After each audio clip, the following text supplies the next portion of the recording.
Hello guys, welcome back to my channel. তো সকাল সকাল রেডি হয়ে গেছি। তো আমরা যাচ্ছি আজকে গুয়াহাটির যে উমানন্দ মন্দিরটা, সেই মন্দিরটা দর্শন করতে যাচ্ছি। তো আমরা সেদিন গিয়েছিলাম উমানন্দ মন্দিরটা দর্শন করতে, তখন নৌকা বন্ধ ছিল। আজকেও কিন্তু বন্ধই, মানে সরকারিভাবে নিষেধ। কিন্তু যারা মানে যেতে চায় তারা প্রাইভেটভাবে, মানে একজনের 200 টাকা করে ভিজিট, তো সেটা নিয়ে যেতে হচ্ছে আর কি। যতজন আমরা যাচ্ছি 200 টাকা ভিজিট করে যাচ্ছি আর কি। আর তাছাড়া অন্য সময় আমরা সরকারিভাবে যেটা যাই নৌকাতে উঠে 40 টাকা করে লাগে। তো আজকে আমাদের কিছু করার নেই, আমরা চলে যাব, কালকে চলে যাব। তার জন্য আমরা আজকে যাবই, 200 করেই যাচ্ছি। তো সেটাই আমরা আজকে মন্দিরটা দর্শন করব। এর আগের দিন আমরা দর্শন করেছি বলতে, ওই নদীর মাঝখানে যে তারের মাধ্যমে যে কি বলে, এটাকে আমি নামটা বলতে পারছি না, তোমরা যদি বলতে পারো তাহলে কমেন্ট বক্সে অবশ্যই বলে দিও সেটাকে কি বলে। আমি বলতে পারছি না, মানে তারের মাধ্যমে যে, মানে এই পার থেকে এই পারে যায়, কারেন্টের তারের মাধ্যমে যে, এটাকে কি বলে আমি বলতে পারছি না, সত্যি বলছি আমার মনে পড়ছে না। তো যারা জানো তারা কমেন্ট বক্সে জানিয়ে দিও যে এটাকে এটা বলে, তাহলে ভালো হবে আমার। তো আমরা এসে গেছি এখন নৌকাতে। এটা এখন আসেনি, নৌকা আসবে, ওই যে দেখতে পাচ্ছ ওই পারে নৌকা আছে। তো এই নৌকাটা আসলে আমরা সেই নৌকাতে বসে যাব। তো আমরা এখন এখানে বসে জাহাজে বসে অপেক্ষা করছি নৌকা আসার জন্য।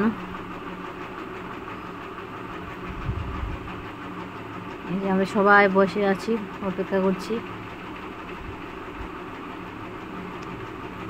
আজকে আমরা আর বেশি ঘোরাঘুরি করবো না, আজকে ওই মানে উমানন্দ মন্দিরটাই দেখে আসবো, বেশি একটা ঘোরাঘুরি করবো না। এই ভিডিওটা একদম ছোট।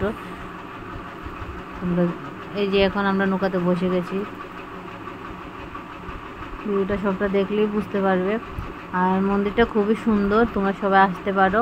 যারা গুয়াহাটি আসছো অবশ্যই উমানন্দ মন্দির দর্শন করবে। এটা বাবার মন্দির, শ্রী শ্রী উমানন্দ শিবাই নম, মানে বাবা ভোলানাথের এই মন্দিরটা। তো এটার নামই উমানন্দ মন্দির। তো আমরা যাচ্ছি, দেখতে পাচ্ছ সবাই বসে আছি নৌকাতে।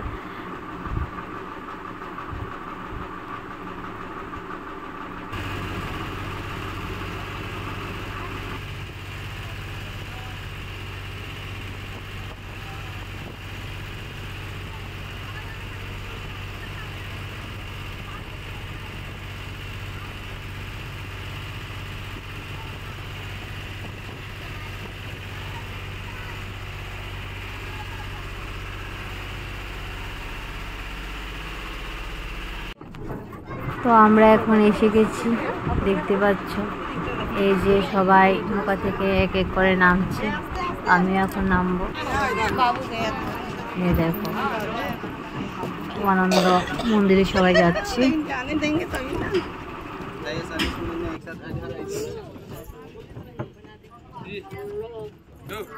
कितना 40 मिनट? सब लोग इधर ही है।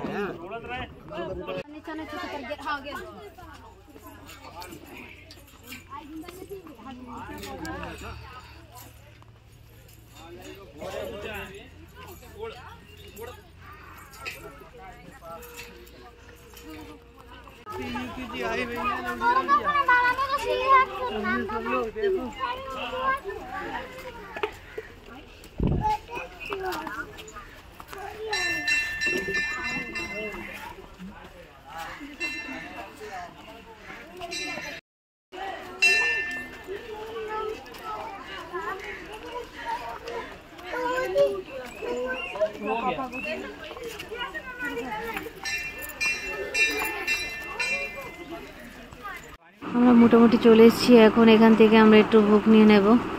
এই যে এখানে কয়েকটা দোকান আছে, এখান থেকে বুক নিয়েছি। তো আমার মেয়ে বলছে পুজো দেবে, তো মেয়ের হাতে দিয়ে দিলাম, মেয়ে পুজো দেবে। আর আর বেশিক্ষণ নেই, উঠে মানে মন্দিরে চলে এসেছি। এই যে দেখতে পাচ্ছ মন্দিরের ফার্স্ট গেট। তো এর প্রথমে ঢুকে গণেশজিকে দর্শন করতে হয়। তো গণেশজিকে দর্শন করে আমরা ভিতরে চলে গেছি, কিন্তু ভিতরে ক্যামেরা অ্যালাউ নেই, তার জন্য কিছুই আমি ভিডিও করতে পারিনি। তো তারপর আমরা পুজো টুজো ছেড়ে ভিতরে পুজো সেরে এখানে গণেশের যেটা দেখতে পাচ্ছি এখানে গণেশজির মূর্তি আছে, তাই এখানে দর্শন করে আমরা ভিতরে গিয়েছি। তো ক্যামেরা এলাও নেই, তার জন্য ক্যামেরা করতে পারিনি। তো আমরা এখান থেকে পুজো সেরে নদী পার হয়ে এখানে এসে গেছি ঘাটে। তো এখানে আবার দেখতে পাচ্ছ ফল কাটিং করা আছে, সবাই মিলে এখন ফল টল খাবো, খেয়ে আমরা চলে যাব খাওয়ার হোটেলে। তো সেই হোটেলে গিয়ে আমরা খাওয়া দাওয়া করে এই যে দেখতে পাচ্ছি আমরা সবাই বসে গেছি খাওয়ার টেবিলে। এখন বাজে দুপুর 2টা, তো খিদা তো লাগবেই, তাই না? খিদা লেগেছে, সবাই খাওয়া দাওয়া করেছি। তো সেখানে আমরা সবাই যারা যারা ফটো তুলেছি সেটাও শেয়ার করলাম তোমাদের কাছে বন্ধুরা। আর বেশিক্ষণ নেই তোমাদের কাছে বন্ধুরা, ভিডিওটা যদি ভালো লাগে প্লিজ লাইক করে দিও আর কমেন্ট করবে অবশ্যই। ঠিক আছে, আজকের জন্য এখানে শেষ করছি। Tata, by.